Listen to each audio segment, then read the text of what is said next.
4 na taong gulang pa lang si Olivia Hart, pero ang bata, marami ng pinagdaanan. Kwento ng kanyang nanay na si Patricia, Oktubre noong 2023 nang mapansin nilang may bukol sa tiyan ng anak. Matapos ang ilang test, nadiskubring may stage 4 hepatoblastoma o liver cancer si Olivia.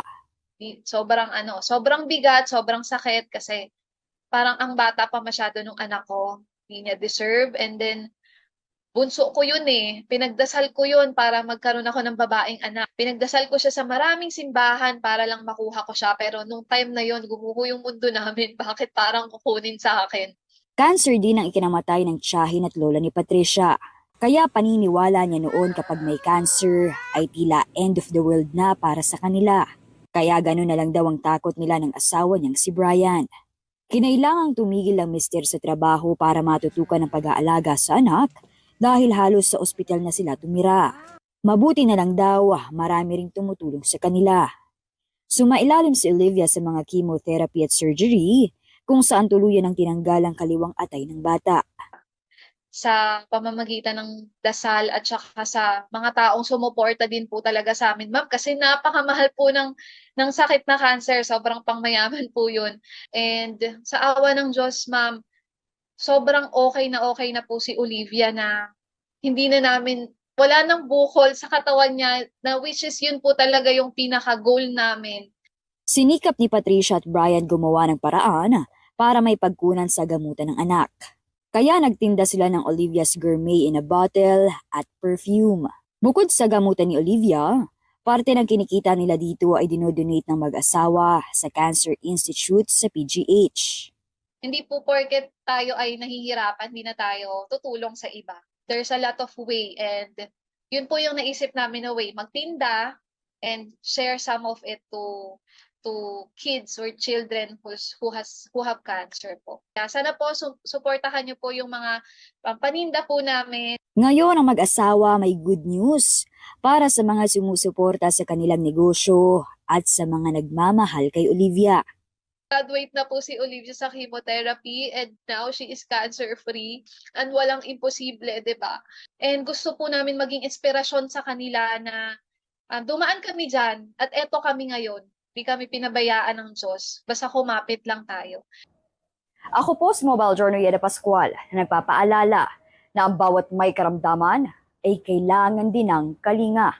Malaking challenge sa mountaineers ang pag-akyat sa pinakamataas na bundok sa bansa na Mount Apo. Challenge accepted yan sa tatlong ito na tagumpay na narating ang summit. Isa sa kanila ang 21 years old na si Angel at ang mas nakakabilib pa ay nagawa niya ito kahit siya ay isang bulag. Kaya naman, siya ang sinasabing first blind woman na nakaakyat sa Mount Apo. Halong-halong emotion. Like, una syempre masaya kasi after long preparation, pinangarap ko po siya and hinintay ng maraming taon. Super happy, pero at the same time, nagkaroon din ng takot. First time ko po mag-hike ng 2 to 3 days. 2016 nang mag-umpisang umakyat si Angel ng mga bundok. 20 bundok na ang kanyang naakyat. Kung sa iba, magandang view ang goal, kay Angel, iba raw ang fulfillment na maramdaman ang texture ng kanilang kapaligiran. Gaya ng mga puno, halaman, mga bato, malasap ang simoy ng hangin, marinig ang agos ng ilog, at syempre, for exercise. Pero, aminado siyang talagang hindi naging madali ang pag-abot sa Mount Apo Summit. Mabuti na lang daw at katulong niya ang dalawang guide na sina Che at Sab. Bablank yung isip, so sobrang pagod. And yung fear, breathing ko. Kasi nag-iiba na rin po talaga yung paghinga ko. Kasi like yung sulfur, tapos medyo manipis din yung hangin. Munti ka na ako mag-hypothermia sa sobrang lamig. Pero, mountaineering runs in their blood, lalo't ang ama ni Angel na si Roden Torres ay Sports Committee Chairman ng Parents of Visually Impaired Children o PAVIC. 2014 pa sila nag-organize ng akyat sa mga bundok. Ang unang challenge namin talaga is how to convince yung mga parents na i-allow nila yung mga anak nila to participate of this kind outdoor activities. Kasi yung mga bata gusto we lack of support kasi hindi naman pwedeng pumanik lang yan without proper gears. No, kailangan din nila ng proper gears, proper training. Kamakailan lang 6 na teenager na visually impaired ang tagumpay ding naabot ang high peak sa Luzon sa Mount Pulag. Mabuild din yung self-confidence ng mga visually impaired natin, no? Through mountain climbing or hiking, di ba? Kumbaga, napapatunayan nila sa sarili nila na kaya rin nilang gawin yung mga outdoor activities na ginagawa ng mga sighted. Target naman daw ng grupo na akyatin ngayong taon ang Mount Kinabalu sa Malaysia. At sana raw ay maraming tumulong sa kanila para maabot ang susunod na milestone na ito. Umaasa ang grupo ni Angel na sa kanilang kwento, maipapakita nila na ang kanilang kapansanan ay hindi hadlang para maabot ang pinapangarap na summit. Mobile journalist RR Tubisi po, hatid ang muka ng balita. Umuusok pa sa lamig ang tila nagsasayawang bote ng soft drink slushy na ito. Napatok ngayon sa social media para bang eksena sa ilang food vlogs sa abroad. Pero ang machine para gawing nagyayelo ang mga yan, gawang Pinoy na matatagpuan sa Caloocan. Ang isip ko kasi may maano sa imahinasyon eh.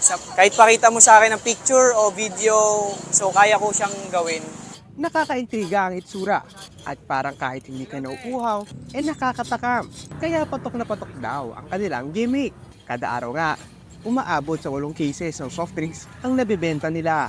30 pesos ang soft drinks with syrup at 45 pesos naman kung mas malaki at may nata na kasama. Yung slushy, nakikita ko siya, uso siya sa Thailand, pero dito sa Philippines, parang ngayon pa lang talaga ako nakakita ng ganyang klaseng machine.